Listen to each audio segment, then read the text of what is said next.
Oke, terima kasih atas waktunya Mbak Naila dan teman-teman. Izin perkenalan, nama saya Muhammad Aldian Rizky, saya seorang tech lead full stack di Pexel sekarang. Uh, kita langsung saja ya. Dua sesi sebelumnya sebenarnya merupakan teknik yang powerful, yang sebenarnya nanti akan kita bisa implementasikan dalam proses profiling dan optimalisasi. Kapan dan di mana optimalisasi benar-benar diperlukan. Sekarang saya mundur satu langkah dulu nih. Jadi secara flow seperti yang tadi digambarkan, dianalogikan sebagai restoran, di pool, semua prosesnya masuk dalam proses brewing, kopi dan lain-lain dan pencucian. Analogi yang bisa saya gambarkan dalam proses profiling dan optimalisasi ini adalah proses monitoringnya. Jadi ketika semua itu sudah dibuat, kopi itu sudah dibuat, terus pelanggan sudah masuk, secara flow, alur kerjanya itu semua kita monitoring. Jadi profiling dan optimalisasi ini adalah tools yang memang sangat powerful untuk kita memaksimalkan dua teknik yang sebelumnya. Kita bisa lanjut. Nah, optimalisasi ini sebenarnya sangat krusial ya. Ketika kita coba buat mengoptimalkan sesuatu proses, ketika kita cuman berdasarkan data yang tidak sesuai atau asumsi, ini bisa sangat krusial. Terus dan di sini banyak jebakannya. Jadi kadang dari asumsi tersebut lahir perbaikan-perbaikan yang tanpa alasan, akhirnya mengakibatkan cost yang lebih besar ketika kita melakukan perbaikan tersebut. Terus biasanya dalam proses optimalisasi, problem-problem apa saja yang kita dapat itu terkait fungsi yang lambat, bottleneck, yang sebenarnya bisa jadi tidak melulu terkait tentang code atau memori dan CPU. Kadang proses yang terjadi bottleneck itu bisa saja terjadi pada proses input outputnya ataupun database connection-nya ataupun query. Jadi scope-nya lebih besar dari yang tadi, dari sekedar proses code secara teknis. Ketika kita melakukan measurement, optimalisasi dan profiling, itu jangan terpaku pada code, karena possibility permasalahannya itu akan cukup luas nantinya. Oke, analoginya seperti bongkar mesin lah kalau kita mau profiling. Mobil, ketika mau bongkar mesin, mobil yang rusak, itu kita harus tahu dulu bagian mana yang sebenarnya rusak. Kurang lebih seperti itu. Terus kita lanjut. Nah, sebenarnya ini adalah hal yang selalu saya terapkan, iterasi yang saya ulang ketika saya mau mengoptimalisasi proses. Ini bagian dari logic OODA namanya, Observe, Orient, Decide, baru Act terakhir. Jadi ketika kita melakukan prosesnya sesuai dengan iterasi yang optimal, kita benchmark dulu, observe, terus cari bottleneck-nya, terus decide prioritas target, baru terakhir di act secara proses. Nah, itu yang paling optimal. Jangan kita cuman berdasarkan asumsi ketika kita lihat, wah kayaknya code-nya dia bermasalah, ada salah code, ada salah di query atau apa, dalam satu proses profiling dan optimalisasi, itu nggak boleh kita melakukan early assumption lah.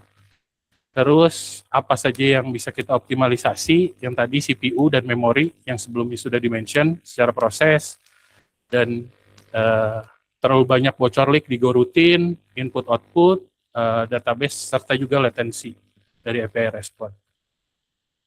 Oke, kita bisa lanjut lagi. Ini adalah salah satu dua case real nyata yang sempat saya alami juga. Jadi kita langsung ke real case-nya. Bukti dua bottleneck nyata, keduanya bukan dari code yang saya dapati. Jadi dua proses ini adalah pertama API report yang lambat saat ada proses yang trafficnya cepat, trafficnya banyak dalam satu prosesnya. Ketika datanya dilakukan stress test dan banyak yang mengakses, DB-nya tiba-tiba down. Setelah dicek proses, apakah ada yang salah dari proses loopingnya, ketika mau mengenerate report ternyata ada proses yang harus diperbaiki ketika mengambil relasi. Jadi data itu di consume dengan proses looping yang mana ketika dibebani dengan traffic yang besar, yang tadinya ketika kita coba di development tidak ada masalah, saat masuk ke production semua berantakan. Jadi proses stress test itu sangat penting nanti ketika profiling. Terus ketika kasus yang kedua itu ketika ada anomali request dari server, dia melakukan data request dengan missing ID-nya. Jadi query yang di search ke database itu melakukan tidak memakai ID tanpa guard limit sehingga memakan consume proses ke database yang anomali, yang sebenarnya ini bisa di handle proses optimalisasinya dengan proses kita pengecekan input outputnya dulu dengan validasi, kurang lebih seperti itu. Dua-duanya ada di layer database dan input dan output. Nah, ini yang sempat di mention juga tadi di sesi kedua tentang profiling, yang dimana kita bisa menanamkan ini dalam proses Golang agar semuanya bisa dimonitoring apa aja beban yang terjadi dalam proses backend dari tiap API yang di-hit, bebannya terkait CPU dan memori. Lalu dalam proses monitoring ini dibagi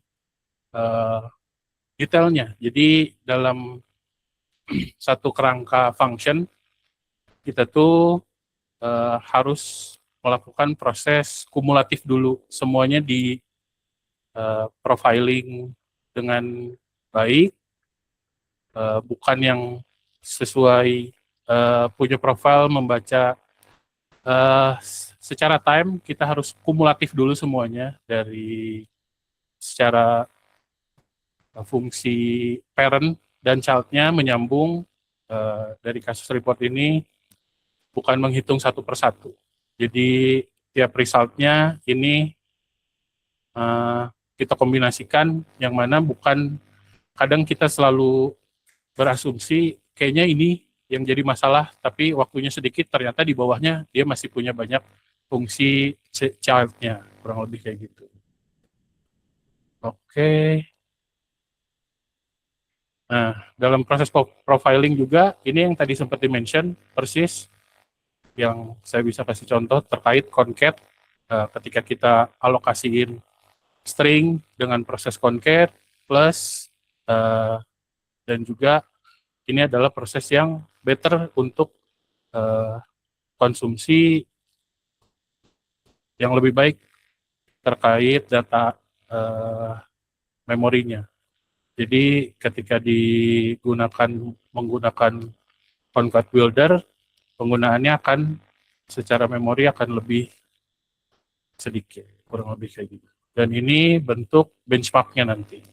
Ketika data yang diproses banyak, kita bisa benchmark datanya juga. Kurang lebih seperti itu. Ini selanjutnya itu tampilan kurang lebih asumsi setelah operasinya dijalankan dan perbandingannya yang cukup besar. Ketika ada 1000 data yang diproses, efisiensinya cukup besar sekitar 70%, butuh ratusan data sebenarnya untuk kita akhirnya mengerti bahwa prosesnya bisa dioptimalisasikan ketika sudah dipakai oleh real user dan traffic yang besar, kurang lebih kayak gitu, yang sering dilupakan. Kita bisa lanjut setelah tahu di mana masalahnya. Prosesnya nantinya kita berpacu pada disiplin. Hampir selalu sebagian besar waktu dari fungsi yang kita kerjakan itu terkait cost dan benefit. Optimalisasi pada code kadang susah dibaca. Kadang yang lebih worth it secara solusi belum tentu bagus terkait tentang cost juga. Jadi apa yang didesain itu kita harus tahu yang mana yang lebih prioritas terkait cost dan benefit. Terus related juga terkait SLA,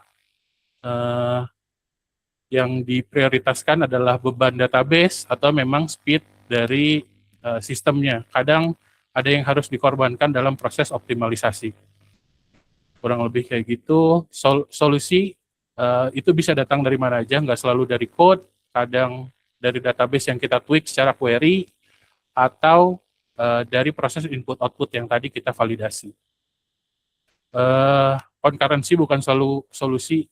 Secara proses, go routine, dan scheduling syncos, tas CPU bisa malah lebih lambat. Jadi prosesnya sebisa mungkin kita benar-benar ambil helikopter view-nya ketika mau profiling dan optimalisasi, itu semua lini dan semua sisi harus kita pertimbangkan, bukan sekedar oh ini kayaknya yang salah, udah perbaiki di sini. Kadang ada efek domino ketika kita ingin memperbaiki sesuatu, akhirnya bisa kena secara flow dependensi kemana-mana, kurang lebih kayak gitu. Terus kadang perbaikannya secara alokasi nggak perlu yang mahal, kayak tadi string concat bisa diubah jadi append builder, pre-allocate semuanya. Jadi kalau profiling masalah alokasinya bisa dioptimalkan seperti yang tadi sesi 1 dan sesi 2. Kurang lebih kayak gitu. Ini adalah 4 hal yang bisa kita ambil secara keseluruhan. Jangan optimalisasi berdasarkan feeling, ukur dulu semuanya, kita benar-benar monitoring secara flow, dependensinya, terus pakai profiling untuk cari bottleneck yang tadi kita pasang, dari proses mana yang memang makan waktu paling lama secara function, sering buat di Go terkait query, dan sering terjadi bukan di code Go-nya, tapi kadang di query atau di validasi. Terus benchmark dulu sebelum dan sesudah, kita cari tahu sebelumnya berapa speednya, terus setelahnya berapa, terus memorinya juga kita compare seberapa banyak perbedaannya. Readability tetap penting, jadi performa boleh cepat, tapi kadang kita harus tetap bisa proses semua code-nya juga dengan baik. Kurang lebih kayak gitu. Itu aja dari saya. Terakhir, ukur dulu optimalisasi belakangan dan ulangi secara keseluruhan proses. Kurang lebih kayak gitu. Terima kasih. Dari Mas Abdurrahman Sofi. Biasanya profiling dilakukan kapan nih Mas, dan apakah rutin atau hanya ketika ada keluhan dari user saja? Mungkin boleh silakan Mas Adin untuk menjawab. Oke. Sebenarnya kalau untuk terkait profiling, yang paling optimal itu sebenarnya ketika, apalagi di era AI sekarang, yang mana development itu cukup cepat, better profiling itu dilakukan ketika awal development. Jadi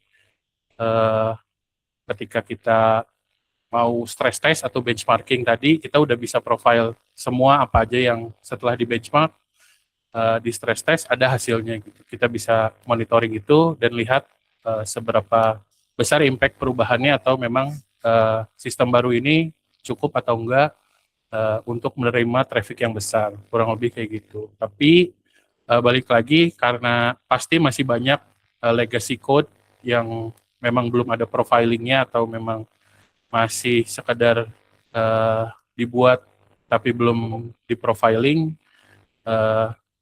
Yang paling utama adalah prosesnya di awal sih kalau untuk sekarang. Tapi jangan lupa di maintain semua apa yang sudah dibuat. Kurang lebih kayak gitu.